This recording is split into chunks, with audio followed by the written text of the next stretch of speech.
Hello everybody and welcome back to another video for the day. We are heading back into r/AmITheDevil because you guys do seem to like those storytime format ones, so I like doing them more because of the positive feedback and everything.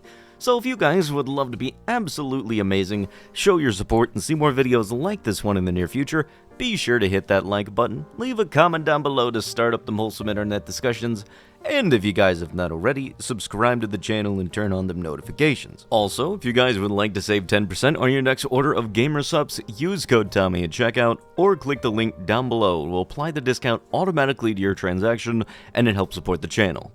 Was I wrong? Is this true about me? M26. So I've had the biggest crush on a friend of mine ever since we were children. And from afar, I've watched her blossom into a beautiful, extremely funny, intelligent, ambitious, and Christian woman. I've only ever followed her, never really making my move until Christmas of this year. I was visiting home. I moved 13 hours away from my job, and that is horrible and drains me, so a long-distance relationship would not be ideal. Plus, I've been out of a 2-year relationship for 6 months. I texted this friend that I would be in town, and she agreed to meet with me. I planned a casual movie date, and we ended up spending 13 hours together. I even asked her to extend the date longer because I loved being in her presence. We were having so much fun. We ended up being intimate. I began to ask her questions like when she was coming to visit me, calling her little names, etc. I saw her briefly on Christmas because she came to visit me and I wanted her to. I had to leave the same day, so I was a little snappy. When I landed, I told her that I enjoyed spending time with her and that she said that she had did the same. I didn't respond.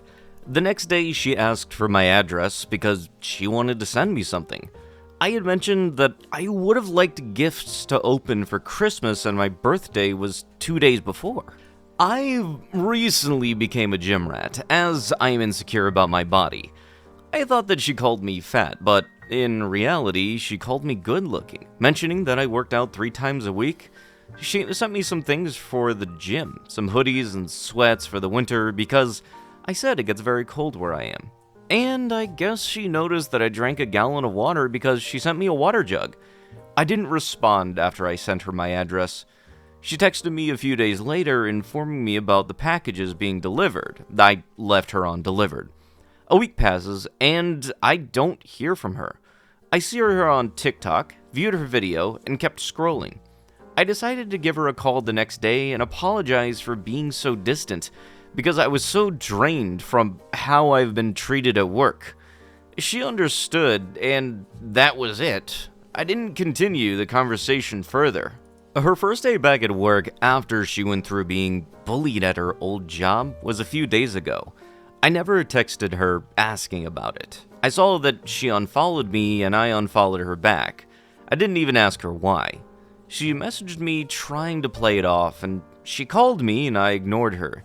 The next day, I wake up to a long message from her saying that I am rude, distant, mean, and a confusing person. She said that had she known the outcome of our time together, then she wouldn't have gone. She said that I needed to communicate better in the future, and she unfollowed me because I went ghost, and that hurt her. She said that she didn't want to continue our connection because she has to put her mental health first. She said I shouldn't let my circumstances make me mean. So let me get this straight. You happen to have this crush on somebody, you get to meet up with them, you two get along super duper well, you get to do the under the sheet shuffle and anything, and then you cut all contact afterwards and you're wondering why they're not too happy about it? Gee, I wonder frickin' why. You know, it's almost as if, considering how well you two got along, that, maybe that mutual, there might have been some kind of mutual interest there, but, you know, for some reason you decided to ghost them and just cut all ties, but at the end, way to go, still wondering, hey, what did I do wrong? Am I the a-hole for expecting my mother-in-law to, pay for a new carpet? My mother-in-law, wife's mom, initiated a divorce from her second husband late in 2022. North Carolina law requires couples to live separately for a year before divorce proceedings can occur. She asked to move into our house, which gave her our bonus room. This room is a 12 by 24 room with carpet, a closet, a full bathroom for herself attached to the room. She moved into our house on 12/31/2022 and began paying rent of $500 per month for the first year. Then she volunteered an extra $100 per month for the second year to cover Netflix access and increases in HOA dues and utilities. She just moved out last month into her new home. My wife and I knew we needed our flooring downstairs replaced, and we wanted to go ahead and do our stairs, main hallway, primary bedroom. The bonus room we had decided to also get done. Since the carpet had been lived on 24/7 for 2 years, my mother-in-law worked from home, so she essentially spent her time in that room working, relaxing, or sleeping. She also had a dog with her. We felt it wasn't right to charge her the cost of the upgraded flooring that we wanted, so we asked the flooring estimator to send us a separate price for the similar carpet in the bonus room so that we could present that price to her. We were told the LVP option was $2,500. The carpet option was $1,400. We advised her of the $1,400 in November and told her that it wasn't expected up front, nor would we ask for it after she closed in on the new home. We were willing to work with her on it. Flash forward a month and she's moved out, and she asked to speak with us about the carpet payment. She isn't sure why she's being asked to pay $1,400 when she thought it was our plan all along to change the flooring anyways. Mind you, this carpet was new and used as a toddler's playroom for about an hour each day prior to her arrival. She and I decided to agree to reduce it to $500 because she felt that she should have been able to at least get the carpets cleaned, which would have costed $500. We denied this request initially because we knew the carpet cleaning wasn't going to remove the wear and tear of her existence. Well, once we agreed on the $500, she asked about the $100 that I had agreed to refund her for some car work that I had done. I agreed to it and figured that we were done. Next, my wife finds out this agreement and immediately calls her mom to discuss in frustration. Her mom decides to oblige to $1,400, but then begins to say how she incurred extra costs from her car repairs because I wasn't able to fix their car, and that it should cover her $1,400. She also mentioned that her extra $100 a month should have covered the cost as well, even though that was never agreed upon. Of course, since this all happened right before the holidays, we just agreed to accept $400. We've seen each other for a few times without issue, but there's still some bitterness, especially with the comments about how she now had to pay a bigger sum of money for her car engine repairs. Am I the a-hole? You gonna really try charging somebody $1,400 for a carpet they used for 2 years and, God forbid, they're actually not messy with it? They most likely were somebody who was able to clean up after themselves, and last I checked, I think toddlers usually make more of a mess on the carpet than adults. So, maybe you're blaming some of the misdeeds of the toddler on your, mother-in-law? Yeah, that just doesn't sound right. My M46 wife F39 feels intimidated by the fact a new colleague of mine, F36, has fallen in love with me. I have been happily married to my wife for nearly 2 decades, and the only struggles we sometimes have involve differences of opinion about the education of our children, particularly about a certain subject. My wife is super smart, funny, beautiful, sweet, and more, but she has always been rather insecure about her weight. Perhaps she even slightly is obese. I'm not sure when the term applies. Because I want to spare our children the same insecurities, I make an effort to ensure that they don't adopt the same eating habits. However, every time I say something like, "Enough candy for today, boys," my wife hears it as, "Don't turn into your mother." She hates the way that her body looks, but lacks the willpower to change her habits, which also leads to occasional friction between us.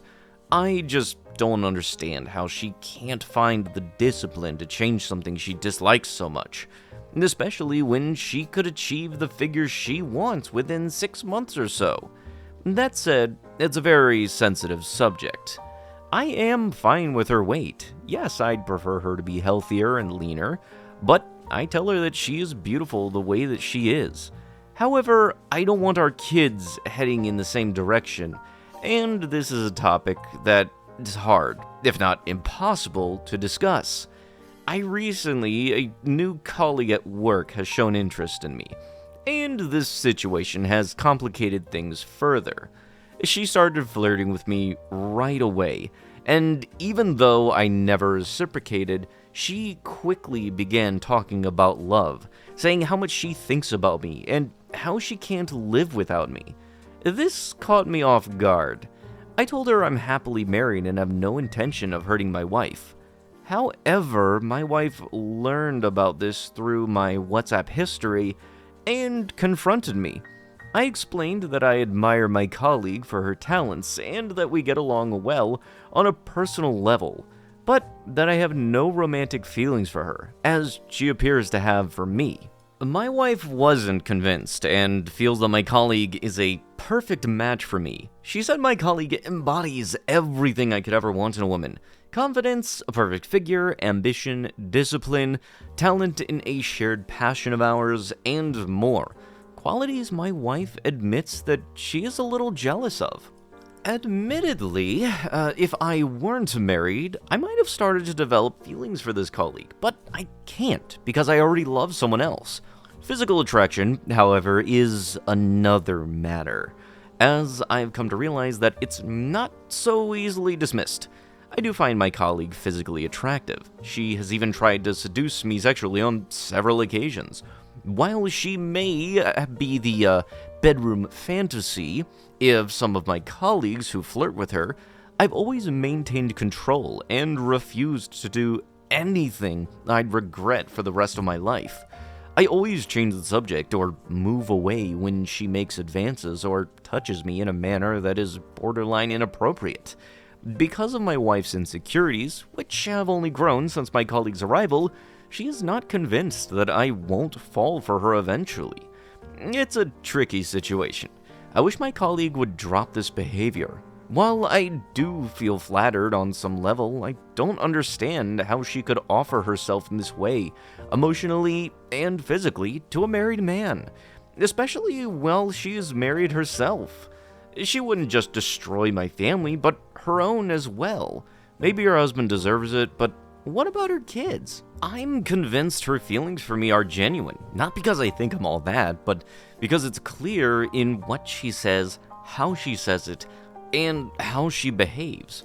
What I don't understand is how she can claim to want the best for me while creating cracks in a happy marriage and making me miserable in the process. Also, how can she compliment my wife when she is around her while trying to steal her husband away? I feel she is a bit of a hypocrite and, well, should simply have remained silent, controlled her feelings, and kept things professional. My wife has nothing to worry about, but as long as my colleague is around, I fear that we'll continue having moments of friction that sometimes lead to fights. What can I do about this? TLDR, my wife has self-confidence issues and is intimidated by a colleague of mine who is the exact opposite and is offering herself to me in every way. She is convinced that I won't be able to resist her charm, and we end up arguing or fighting about this more and more frequently. If you actually want your marriage to not die, then it's going to probably be a good idea for you to put your foot down against your colleague and just tell them, look, I don't want to screw things up, stop talking to me. And if you say that and they still persist, take their butt to HR or anything. But no, you've stated that, oh yeah, no, it's different if I can like them because they look attractive, they got nice honkers and all that jazz, you know? If you continue to entertain the communication between you two and your colleague, it's only going to drive things worse and worse with your wife. The best thing you can do is just tell them, hey, this is not something I'm comfortable talking about. I don't want to ruin my marriage that I am happily in. Please stop. That's it, and that should be the last message. If they persist, then they are very much going to be the issue. But that doesn't exactly seem like something you're doing at all, is it? Having insecurities can very much suck. Trust me, I have a few of them myself. And yeah, it can kind of bite seeing your significant other be all friendly with somebody else who is feeling like the type of person you would want to be, but you currently ain't. Oh yeah, and also, way to go just telling them, oh yeah, if they worked on it for 6 months, they'd be able to lose the weight. Totally not like metabolisms are different and some diets are a lot harder for other people. On top of all that, stress can very much be a factor, and, you know, having a bad self-esteem can play into that as well. Am I the a-hole for suggesting my wife's friend be our, surrogate after a one-night mistake? I, 35M, have been married to my wife, 34F, for a while now. Even before we got married, we knew that we would have to explore surrogacy due to her infertility. It has been an emotional roller coaster, and I've tried my best to support her through it all. But recently, things have been getting more tense. We've been arguing a lot more, and it's been taking a toll on both of us. One night, after a particularly heated argument, my wife told me to leave. So I ended up going to stay at my wife's close friend, Laura's house, 34F, who lives nearby.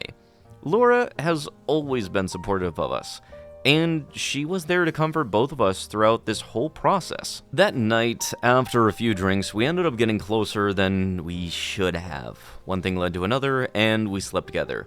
The next morning, I went back home, but my wife apologized for her outbursts. She had these emotional moments before, but it was still hard to deal with, especially mentally. Later, after that night, Laura kept pushing for us to do it again. I kept rejecting her, telling myself it was just a mistake and that I shouldn't let my emotions cloud my judgment. But then, a few weeks later, I got a message from Laura claiming that she was pregnant and that it was my child. I didn't want to hurt my wife, who was already struggling emotionally, so I kept quiet for a while. Now I'm in a situation where I'm considering asking Laura to be our surrogate. I feel like I've made a mess of everything, and I'm wondering if I've crossed a line that I can't come back from. Yes, you know, the good old classic thing of, hey, let's get our friend to be the surrogate. Oh, cool, okay, when do we start? That's the fun part, she already has. What? Yeah, no, that's a certified classic for the ages. How dumb are you? But with that, that is going to have to be it with the video. I absolutely hate this person for cheating on his wife, and that is a very scummy thing. So if you guys would like to be absolutely amazing, show your support, and see more videos like this one in the near future, be sure to hit that like button, leave a comment down below to start up them wholesome internet discussions, and if you guys have not already, subscribe to the channel and turn on them notifications. And I'll be sure to see you guys in the next one. Thank you so much for watching, and bye-bye!